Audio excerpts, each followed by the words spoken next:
Hello friends, welcome to our channel সুলেখার পরিবার। তোমরা সবাই আমার চ্যানেলটিকে লাইক করবে, কমেন্ট করবে, সাবস্ক্রাইব করবে, সবাই আমার পাশে থেকো। তো দেখতে পাচ্ছ কতটা চিংড়ি মাছ আজকে নেওয়া হয়েছে, রান্না হবে। তো আজকে দেখতে পেলে যে ব্লগের শুরুতেই প্রথমে দেখালাম চিংড়ি মাছ দিয়েই ব্লগটা স্টার্ট করলাম। আর কারণ অতক্ষণ আমি কাজের মধ্যে একটু ব্যস্ত ছিলাম, সেই জন্য সামনে আসতে পারিনি। তো এই যে চিংড়ি মাছগুলোকে আস্তে আস্তে কেটে পরিষ্কার করে ধুয়ে নেবো। চিংড়ি মাছগুলো কাটছি আর ভাবছি যে আজকে কি রান্না করব, চিংড়ি মাছ দিয়ে কী রান্না করব। বাড়িতে তো কোনো সবজি নেই, তো দেখি কী রান্না করে যায়, তোমরা দেখতে থাকো।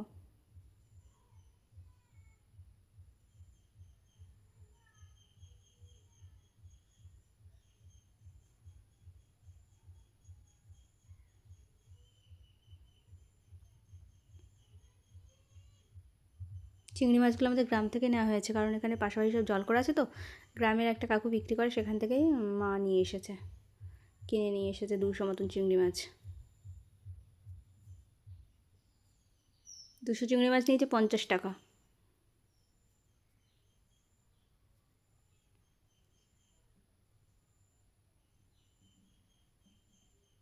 তারপরে দেখো কাস্তে নিয়ে বেরিয়ে পড়লাম।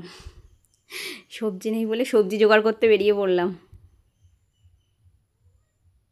শুধু তো আলু আছে, ভেন্ডি আছে, আর দুটো বিট আছে। এবার কী করব? তো ভাবলাম যে এখানে তো তুরুল গাছ হয়েছে, তা তুরুলের ডাঁটাগুলো পারি, ডাঁটাগুলো কেটে নেবো। দেখেছো তো গ্রামে থাকার কি সুবিধা। বাড়িতে যদি কোনো সবজি না থাকে, পাশাপাশি কোনো শাক কোনো কিছু থাকলে সেগুলো দিয়ে কোনো রকমের তরকারি হয়ে যায়। পুকুরের মাছ আর এই যে শাক দিয়ে, শাকের ডাঁটা দিয়ে তরকারি হয়ে যাবে।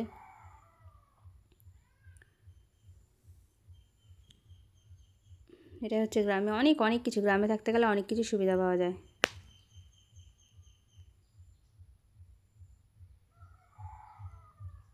আর আমি গ্রামের মেয়ে, গ্রামকে খুব ভালোবাসি। শহর আমার অতটা ভালো লাগে না। ছোটো থেকেই গ্রামে বড় হয়ে উঠেছি, আর গ্রামেই বিয়ে হয়েছে। তো আমার গ্রামটাই আমার কাছে ভালো।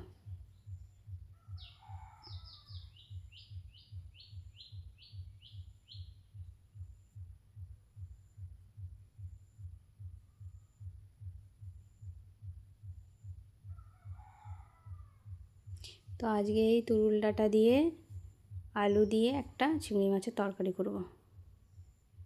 সবসময় ভালো লাগে না, এক সময় ভালো লাগে ডাঁটাগুলো।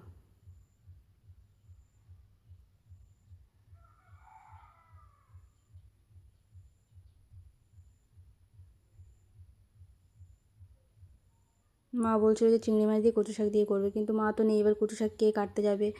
সেজন্য আমি আর চিংড়ি মাছ দিয়ে শুধু এইটা দিয়েই করলাম। মা থাকলে, মা বাড়িতে যদি থাকতো, তাহলে কচু শাক দিয়ে চিংড়ি মাছ দিয়ে একটা তরকারি বানাতো। আর এই যে হাঁড়ির মতো চাল নিয়ে নিয়েছি, চালটা ধুয়ে নিয়ে আসবো কল থেকে।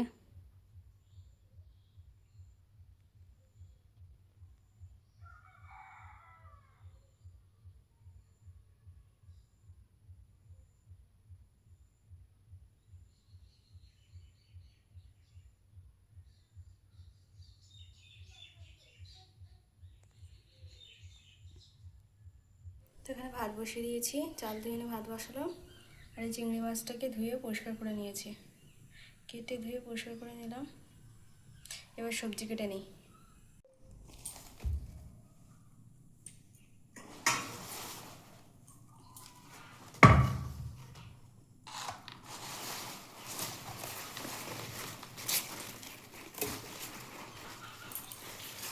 একটু গাছ থেকে পেরে নিলাম তুরুল ডাঁটা। তাহলে যে শুধু আলু আছে, সেগুলো আমি ভাবছি কী রান্না করবো। তো দেখি আমার তুরুল ডাঁটাগুলো হয়েছে, এগুলো দিয়ে চিংড়ি মাছ দিয়ে আলু দিয়ে একটা তরকারি বানাবো।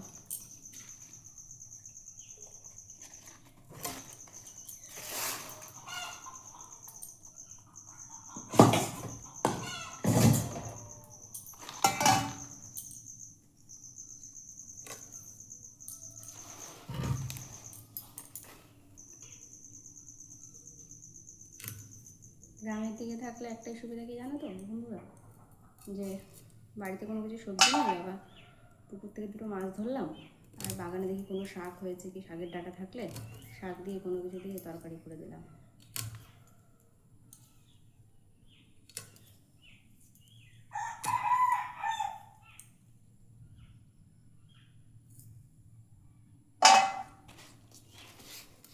তো ঝটপট সবজিগুলো কেটে নিই, কারণ আবার পুজো দিতে হবে।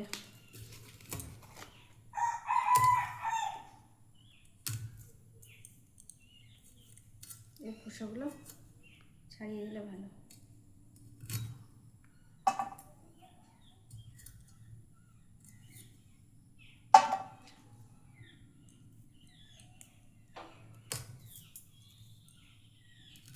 মা মন্দিরে পুজো দেয় আর আমি বাড়িতে পুজো দিই।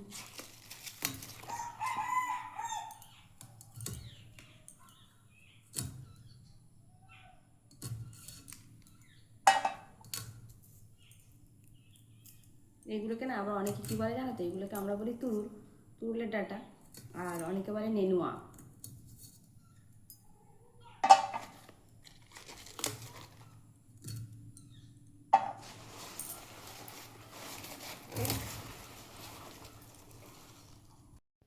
আর বিট ছিল, তো বিট কেটে নিলাম। বিট আর আলু একটা ভাজা হবে, আর এখানে চিংড়ি মাছ দিয়ে, ভেন্ডি দিয়ে, আলু দিয়ে ভাজা করব। আর এই দেখো তুরুলটা আর সবজিগুলো। চিংড়ি মাছটাকে ভেজে নেবো, ভেজে তারপরে সবজিগুলো একে একে দিয়ে দিলাম। সবজিগুলো দিয়ে একটু হালকা নাড়াচাড়া করে নেবো, একটু খুন্তি দিয়ে নাড়িয়ে নিয়ে তারপরে একে একে গুঁড়ো মশলাগুলো দিয়ে দেবো। লবণ, হলুদ দিয়ে আবার একটু খুন্তি দিয়ে নেড়ে নেবো।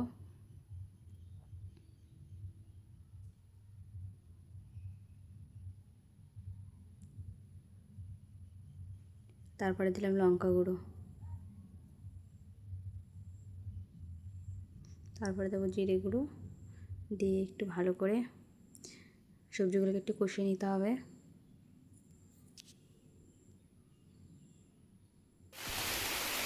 আর এই দেখো বাইরে বৃষ্টি পড়ছে, আর আমি এখানে রান্না করছি। তো তরকারি কমপ্লিট, এই যে নামিয়ে নিয়েছি তরকারি। তো আমি স্নান করে রেডি হয়ে নিলাম, এবার পুজো দেবো।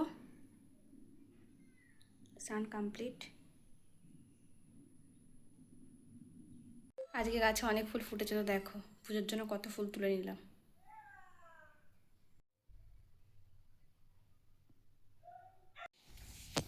নিয়েছি ভাত, তার সাথে আছে লাল বিট দিয়ে আলু দিয়ে একটা ভাজা, আর এখানে আছে চিংড়ি মাছ, ভেন্ডি আলু ভাজা, আর এখানে আছে চিংড়ি মাছ দিয়ে আলু দিয়ে ডাঁটা দিয়ে একটা তরকারি। তো আমি বিকেলের দিকে বেরোলাম একটু মন্দিরে যাওয়ার জন্য, মন্দিরের বাগানে গিয়ে বসবো। আর এই দেখো টগর গাছটায় কত ফুল ফুটেছে। এটা কিন্তু আমাদের টগর ফুলের গাছ না, এটা দিদিদের টগর ফুলের গাছ। এই সাদা ফুলকে ফুল।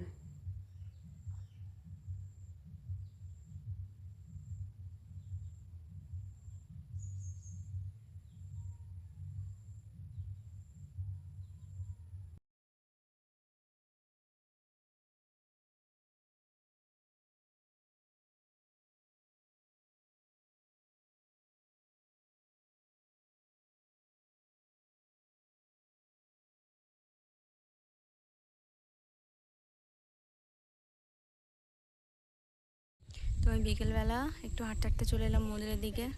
কি সুন্দর হাওয়া দিচ্ছে।